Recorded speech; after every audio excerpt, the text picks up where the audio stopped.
सबै थुनिन्छन्। बेच्ने बेला 4000 पुर्याउने, अहिले 400 मा छ हौ त्यो आइपिओ जारी गरेका कम्पनीहरू मुनपरी छन्।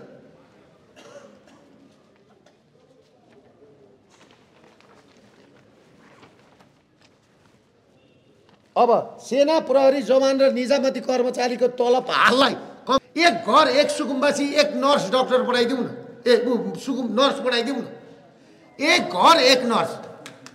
यो योजनाले ल्याउनु पर्छ सरकार। एक घर एक डाक्टर, एक घर एक पाइलट, एक घर एक इन्जिनियर, एक घर एक सिए, यस्तो योजना पो ल्याउनु पर्छ त सरकारले। हो कि होइन? सरकार भनेको यस्तो खोजेको नि हामीले। सरकार भनेको गार्जियन खोजे। कुन मोडलमा बन्यो र त्यो सरकार कसरी बन्यो र त्यो सरकार बन्नुभन्दा अगाडि जुन जेनजी पुस्ताहरूले गरेको आन्दोलन कुन घरमा बसेर कसको डिजाइनमा कसरी अपरेट गरियो र सिंहदरबारमा कसरी आगो लगाइयो, सर्वोच्च अदालतमा कसरी आगो लगाइयो र विभिन्न संस्थाहरूमा, विभिन्न जस्तो होटलहरूमा, भाटबोटिन जस्ता ठाउँहरूमा कसरी आगो लागे र कसरी अपरेसन सक्सेस भयो र जेएनजी अपरेसन सेन्टर भनेर युरोपियन युनियनको एउटा अफिसमै त्यहाँ घरमै बसेर अपरेसन चलाएको थियो। त्यसमा अहिलेका गृहमन्त्रीले त्यो बोली मेरै हो भनेर स्वीकारी पनि सक्नुभएको छ। त्यो तपाईहरुको आइसकेको छ। मैले त्यतिकै बोलेको थिएन, मैले प्रमाणसहित बोलेको थिएँ र अहिलेको गृहमन्त्रीज्यूले पनि बोलिसक्नु भएको छ। र यही विषयमा त्यो जुन दिन मैले पत्रकार सम्मेलन गरेर मैले जेएनजी अपरेसन भनेर जहाँ सुशीला कार्की हुनुहुन्थ्यो अहिलेको प्रधानमन्त्री, एकजना डाक्टर हुनुहुन्थ्यो गोविन्द केसीका डाक्टर समथिङ सिंह र गृहमन्त्री लगायत 4-5 जनाको टिम बसेर त्यहाँ अपरेसन सकिसकेर जब सर्वोच्च अदालतमा सिंहदरबारमा भएका संरचनाहरूमा सम्पदाहरूमा आगो लागिसकेर 75 जना बच्चाहरू मरिसकेपछि निश्चल खरेल भन्ने व्यक्तिले हाम्रो अपरेसन सक्सेस भयो र जेएनजी आन्दोलनले धेरै ठुलो रेभोल्युसन ल्यायो।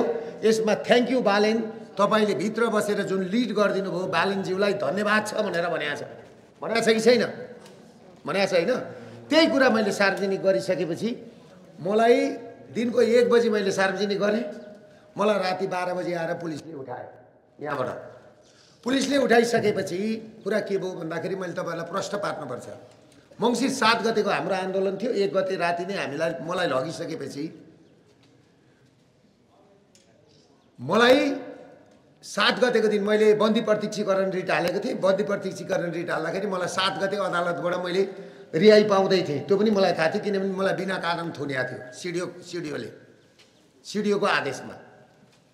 यो मुद्दाको नाम पनि अभद्र कुनै के लगाएको थियो। त्यस पछाडि त्यही दिन बेलुका 6 गते बेलुका मलाई प्रधानमन्त्रीबाट कुरा आयो, फोन आयो। आइसकेपछि दुर्गाजी तपाईले उठाउनु भएका माग सर्वहारा वर्ग भुइँ मान्छे जो कम्युनिस्टले उठाउने माग तपाईले उठाउनु भएको छ, एकपल्ट वार्ता गरौँ न। तपाईले उठाएका मागमा हामी सकारात्मक छौँ, पोजिटिभ छौँ। तपाईले जति पनि कुरा उठाउनु भएको छ एकदम नागरिकहरूको जनजीविकोपार्जनसँग छ र यो उहाँले भन्नुभएको थियो कम्युनिस्टहरूले उठाउनु पर्ने नारा तपाईले उठाएर हिँड्नु भएको छ। एकपल्ट वार्ता गरिदिनुस् न, किन हिजो अस्ति विध्वंस भएको फेरि तपाईँ किन विध्वंस मचाउनुहुन्छ? आखिर विध्वंस नमचाइकिन तपाईँका माग पुरा भयो भने किन नगर्ने भनेर भन्ने खालको कुरा गरिसकेपछि पहिलोचोटि हाम्रो मागलाई प्रधानमन्त्री आफैले, हामीलाई त हिजो खड्गप्रसाद ओली सरकारले, प्रचण्ड सरकारले हाम्रा माग त सुनेको थिएन नि त। कमसेकम अहिलेको नागरिक सरकार जेसुकै जसरी बने पनि सरकार त सरकारै हो, प्रधानमन्त्री नै हो नि त, जति नै मुख छाडे पनि हैन। जुन मोडलबाट बने पनि प्रधानमन्त्री नै हो। मैले पनि के सोचेँ भने हाम्रा माग यदि इन्डोस हुन्छन्, प्रधानमन्त्रीको टेबलमा पुग्छन् भने हामीले पुर्याउनु पर्छ भन्ने मैले सोचेर मैले त्यो दिन बेलुका हाम्रा साथीहरूलाई कन्ट्याक्ट गर्दाखेरि एकजनाको मात्रै कन्ट्याक्ट भयो। म त प्रहरी हिरासतमै थिएँ। त्यस पछाडि हाम्रो प्रेमदीप लिम्बूको नेतृत्वमा मैले मेरो छोरालाई पनि पठाएँ। अब छोरो मृत्यु भएकोले गर्दाखेरि अरू दुईजना वकिल साहबहरूलाई पठाइसकेपछि तपाईँका यी माग हुन् भनेर भनिसकेपछि हामीले राति मैले 12 बजी ती मागहरू उहाँले लेखेर पठाएका, ओम अर्याल गृहमन्त्रीले लेखेर पठाएका डायरीबाट तिनै मागहरू 10 बुँदे मागहरू मैले राति सार्वजनिक गराएँ। त्यो पनि मैले सार्वजनिक गराएको कहाँबाट भन्दा प्रहरी हिरासतबाट। त्यस पछाडि 15 दिनभित्रमा वार्ता गरेर हाम्रा मागहरू पुरा गर्ने। हाम्रा मागहरू पुरा भएनन् भने त भोलि आन्दोलन छँदैछ नि, फेरि आन्दोलनै गर्ने हुँदाखेरि हैन। तर आन्दोलनै नगरी सडकमा विध्वंसै नमचाइकन अब हाम्रा माग पुरा हुन्छन् भने गर्ने कि नगर्ने त तपाईँहरू भन्नुहोस् त? गर्ने हो नि त। त्यही भएर मैले धेरै सोचेर मैले यो कदम चालेको। त्यस पछाडि कुरा के भयो भन्दाखेरि हिजो मलाई गृहमन्त्रीज्यूले बोलाउनु भयो। अस्तिको दिन बोलाउनु भयो, बिहानै 2 जना मात्रै बसौँ कसैले थाहा नपाउने गरी भन्नुभयो। म यसो गएको थिएँ, म उता पुगेपछि म फर्केँ। म त्यसरी बस्दिनँ। मैले गृहमन्त्रीलाई खबर पठाइदिएँ, म त्यसरी बस्दिनँ, बरु बस्नु पर्यो तपाईँसँग भने ओपेन बस्छु, सबैलाई थाहा होस्। किनभने मलाई लुकाएर कुनै मन्त्री माग्नु छैन, मेरो ऋण मिना गराउनु छैन, मेरो त केही छैन। मैले जति पनि यी माग उठाएका छन् नेपाल र नेपाली जनताका माग हुन्, मेरा माग होइन। मैले एउटा नेतृत्व मात्रै गरिदिएको। मेरा मागहरू त्यहाँ के छन्? लघुवित्तको र सहकारीको 20 लाखभन्दा मुनिको ऋण हो, मेरो होइन नि त्यो त। लघुवित्त पीडित र सहकारी पीडितको मेरो लघुवित्त र सहकारीमा मैले लोनै लिएको छैन है। त्यहाँ ब्ल्याकलिस्टको कुरो आएको छ। कालो सूचीमा झन्डै 6 लाख व्यापारी परेका छन्। 19 लाख व्यापारीमा 6 लाख व्यापारी आज चाहे रक्सीको डिलर गरून्, चाहे होटेलको डिलर होटेल चलाउन्, चाहे यातायात व्यवसायी होस्, चाहे जेसुकै होस्, सबै मान्छे ब्ल्याकलिस्टमा छन्, कालो सूचीमा छन्। कालो सूची भनेको के हो भन्दाखेरि तपाईँहरूलाई म बुझाउँछु। कालो सूचीमा परिसकेपछि म कालो सूचीमा परेँ या कोही एकजना मान्छे कालो सूचीमा पऱ्यो भने त्यसलाई ग्यारेन्टी दिने मान्छे पनि कालो सूचीमा पर्यो र त्यसको परिवारै कालो सूचीमा पर्यो।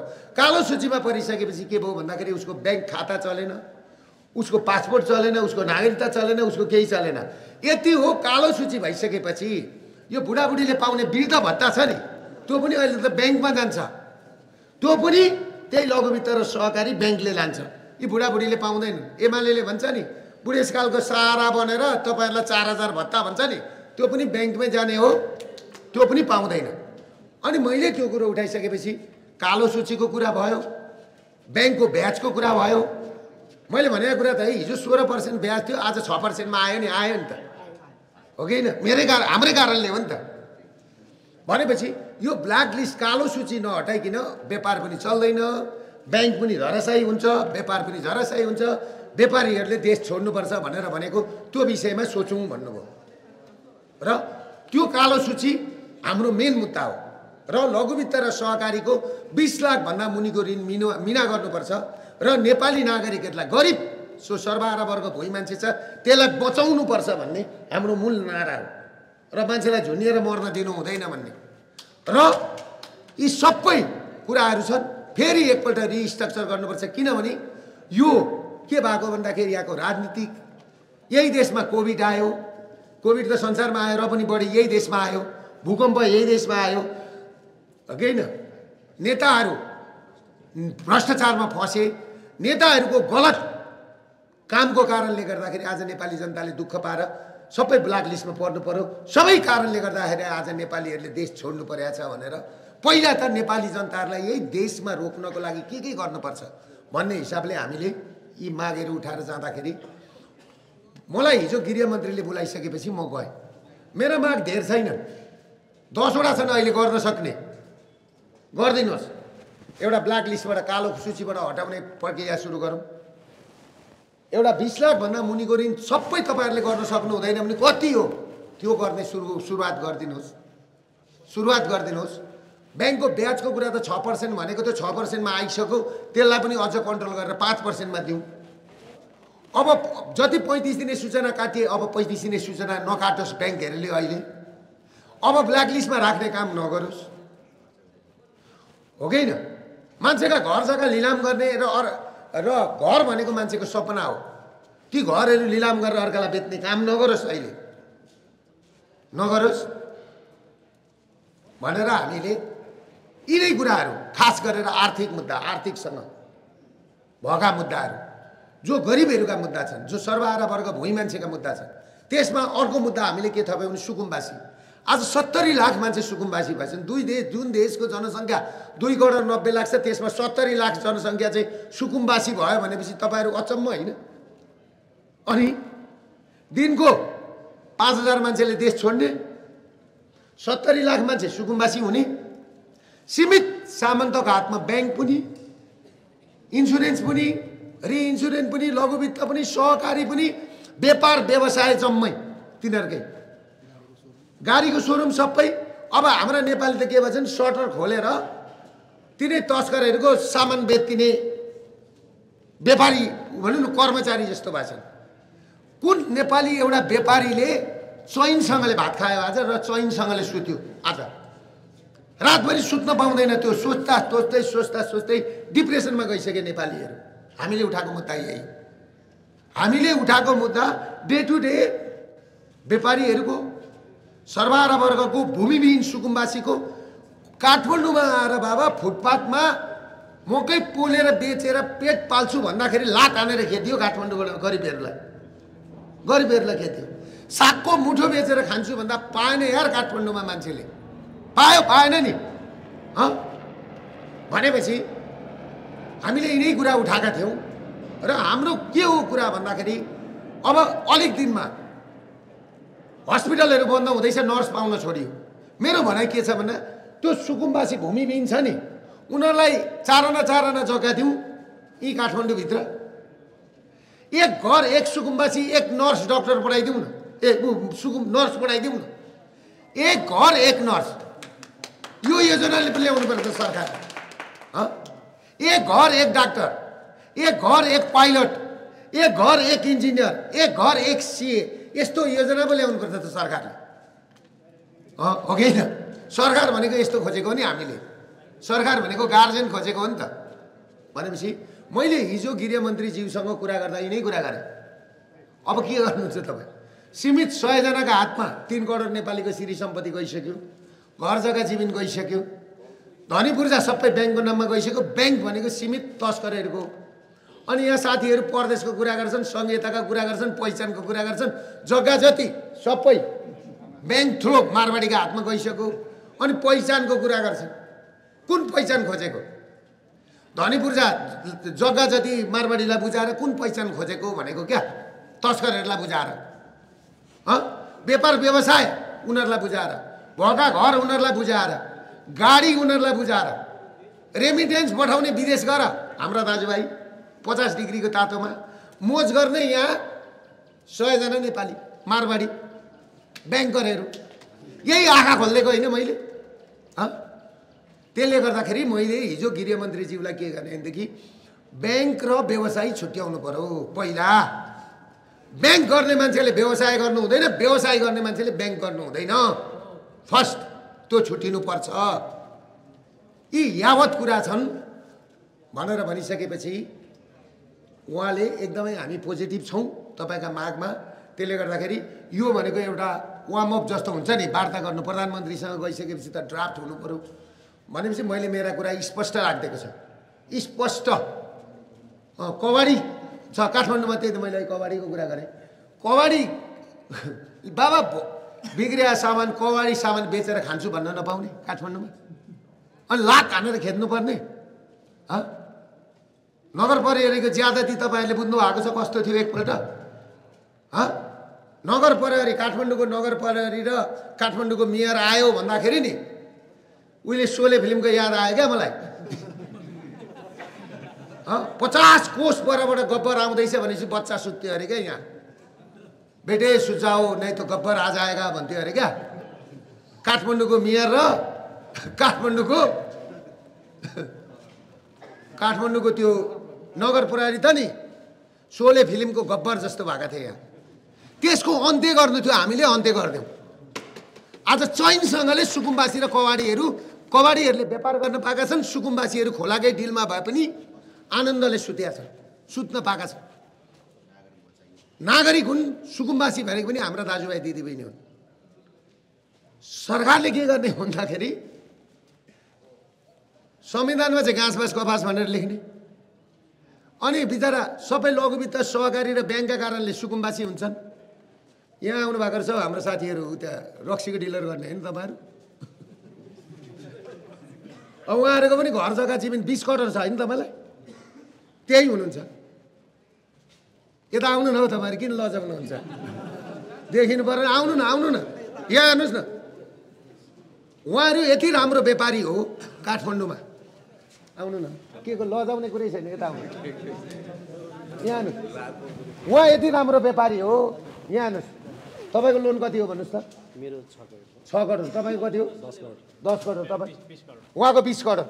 20 करोड रुपियाँ पैसा लोन लिएको मान्छेले सालको ट्याक्स भनेको केही नभए पनि राज्यलाई नराम्रो कुरा होइन नि, 2 करोड रुपियाँ ट्याक्स बुझाउँछ राज्यलाई। बुझाउनु हुँदैन थियो? त्यत्तिकै रोजगारी सिर्जना गरेको थियो, त्यत्तिकै रोजगारी सिर्जना गरेको थियो। आज उहाँको घर जग्गा जमिन नि, उहाँको जिन्दगी त खायो उमेरभरि, हो कि होइन? घर पनि खायो, जग्गा पनि खायो, व्यापार पनि खायो, व्यवसाय पनि खायो। अब उहाँको लिलाम गरिसकेपछि उहाँले जाने भनेको त्यही बागमती किनारमा होइन। अनि बागमती सम्पत्ति लगेर उहाँलाई ब्ल्याकलिस्ट पनि गर्यो, सम्पत्ति पनि लगिसक्यो। अनि डिआरटीमा हालेर नि ब्ल्याकलिस्ट गर्यो। अब ब्ल्याकलिस्ट भएपछि के हो तपाईँलाई थाहा छ? उहाँको पासपोर्ट चल्दैन, उहाँको नागरिक चल्दैन, उहाँको छोराछोरीको पासपोर्ट चल्दैन, नागरिकता चल्दैन। 3 पुस्ते यस्तो पनि हुन्छ देश? यसलाई कानुन भन्छ? यही हो कानुन, यही हो संविधान। अनि त्यहाँबाट खोलाका डिलमा बस्या मान्छेलाई, अनि त्यहाँबाट चाहिँ नि आउँछ डोजर, फलानुको डोजर भनेर। मैले अघि भनिनँ सोले फिल्मको सोझाओ बच्चे नै त गब्बर आ जाएगा भने जस्तो सुकुम्बासी टोलका त्यो नगरपालिकाले एउटा पत्रिका छाप्दैछ सूचना, 7 दिने छापेपछि सबै डराले काम हेर्छ। त्यही छ, यहाँ गब्बरलाई रोक्ने पनि धर्मेन्द्र र अमिताभ बच्चन यी छन् भनेर अनि म गएर भिडेको कुरा बुझेन? ठेगा लगाउनु त हुन्छ नि मान्छे। त्यसले गर्दाखेरि अब हाम्रो साथीहरूले धेरै सोच्नुपर्छ। र मैले एउटा कुरा भनेको छु नि, म ब्ल्याक लिस्टमा परेको मान्छे होइन। मेरो ग्लोबल आइएमई ब्याङ्कमा छ, त्यहाँको समथिङ रेग्मी हुनुहुन्छ सिओ, तपाईँहरूले फोन गरेर सोद्धा हुन्छ। म ब्ल्याक लिस्ट होइन, ब्ल्याक लिस्ट उहाँहरूलाई बचाउनु खोजेको। म सुकुम्बासी होइन, मसँग अहिले अलरेडी 60 बिघा जग्गा छ, काठमाडौँमा यतिको घर छ। तर मैले जो भूमिविहीन छ तिनलाई जोगाउन खोजेको, मलाई होइन। र मेरा हरेक माग छन् नि, कमसेकम भए पनि अहिले पनि मैले गृहमन्त्रीज्यूलाई भनेको छ, खोइ कागज ल्याउँ त्यति। यहाँ हेर्नुहोस् मेरा माग हिजोका, खोइ चस्मा ल्याउँ। मेरा माग कस्ता छन् तपाईँलाई चित्त बुझेन भने भन्नु होला। मान्छेलाई रम्न पाइँदैन नि। ए बस्नु नआतिन न। भूमिविहीन सुकुम्बासी काठमाडौँ उपत्यकामा रहेका कवाड व्यवसायहरूलाई दीर्घकालीन विकल्प नहुन्जेलसम्म अब चलाउन नपाउने, अब चलाउनै नपाउने। लु त कोही आओस् त त्यहाँ डोजर सोजर लिएर, डोजरका चक्का कहाँ पुग्छन्? हो। अर्को, बैंक, वित्तीय संस्था, सहकारी लघुवित्तबाट कालो सूचीमा परेका ठुला साना व्यवसायी र यातायात व्यवसायीहरूलाई कालो सूचीबाट हटाउने अहिले। र ब्याङ्कले आफ्नो नाममा ल्याएका गैर ब्याङ्किङ सम्पत्तिहरू, तपाईँहरूका सम्पत्ति लगाएको छ नि, गैर ब्याङ्किङ सम्पत्तिहरू हाललाई बेचबिखन गर्न नपाउने, अहिलेलाई बेच्न पाउँदैन। कुनै पनि ऋणीलाई थप कालो सूचीमा अब राख्न पाइँदैन, अब राख्नु भएन। र अब आइन्दा अर्को व्यवस्था नभइन्जेलसम्म 35 दिने सूचना पनि काट्न नपाउने ब्याङ्कले, 35 दिने काट्न नपाउने, प्रकाशन गर्न नपाउने। लघुवित्त र सहकारीका कर्मचारीहरू घर घरमा पैसा उठाउन जान नपाउने, घर घरमा नपाउने। यातायातका साधनहरू त बिग्रिन्छन्, लिलाम गरेर उहाँ ब्याङ्कमा ल्याएर राखेको, ती बिग्रिने भएकाले त्यो ऋणलाई रिस्ट्रक्चर गरेर तिनै यातायात व्यवसायीलाई चलाउन दिनु पर्यो। भएका यातायात ल्याएर यहाँ चाहिँ किस्तामा दिने भन्ने, यातायातमा लगानी गर्ने, अनि यातायात ल्याएर चाहिँ थन्काइदिने, अनि के चलाएर तिर्छ त्यसले, अनि यता ब्ल्याकलिस्ट गरिदिने। यो कुरा गलत हो कि सही हो? ल त्यो भयो। अर्को, जेएनजी विद्रोह पश्चात पक्राउ परेका जेएनजीहरूलाई जेएनजी र प्रदर्शनकारीहरूलाई रिहा गर्ने प्रक्रिया सुरु गर्ने, थप जेएनजीहरूलाई गिरफ्तार गर्न नपाउने। पक्राउ गरेकाहरूका मुद्दा फिर्ता लिनुपर्ने। चैत 15 गते हामीलाई पनि फसाएको मुद्दा फिर्ता लिनुपर्छ भनेको छ। यसमा चाहिँ हाम्रो पनि परेको छ है। फेरि एउटा हिन्दू अधिराज्य प्रदेश खारेजी र राज संस्कारका सन्दर्भमा जनमत सङ्ग्रहको माध्यमबाट गरौँ, एकपल्ट टेस्ट गरौँ। जनताले जनता बाटोमा उ गर्ने मात्रै होइन। यो अहिले राज संस्थाको विषयमा कुरा गर्नुला। ब्याङ्क र व्यवसायी एउटै घरनाको भएकाले ब्याङ्क र व्यवसायी छुट्याउनु पर्ने। एकपल्ट ब्याङ्कहरूलाई राष्ट्रियकरण गरेर अनि छुट्याउनु पर्छ। 35 ब्याङ्क सञ्चालकहरूले 35 खर्ब रुपियाँ पैसा अपचलन गरेको छ। दोस्रो सहकारी हो ब्याङ्क भनेको। ब्याङ्क सञ्चालक र जुन आइपिओ जारी गरेको छ नि, यो छानबिन गर्नु भने नि यो आइपिओ उ गर्ने मान्छेहरू पनि सबै थुनामा जान्छ, सबै थुनिन्छन्। बेच्ने बेला 4000 पुर्याउने, अहिले 400 मा छ हौ त्यो आइपिओ जारी गरेका कम्पनीहरू मुनपरी छन्।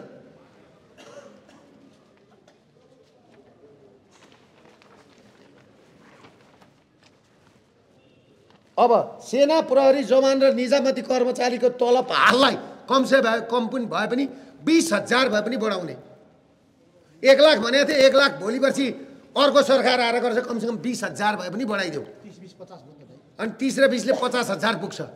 20,000 भए पनि सेना प्रहरी निजामती कर्मचारीको तलब बढाइदेऊ।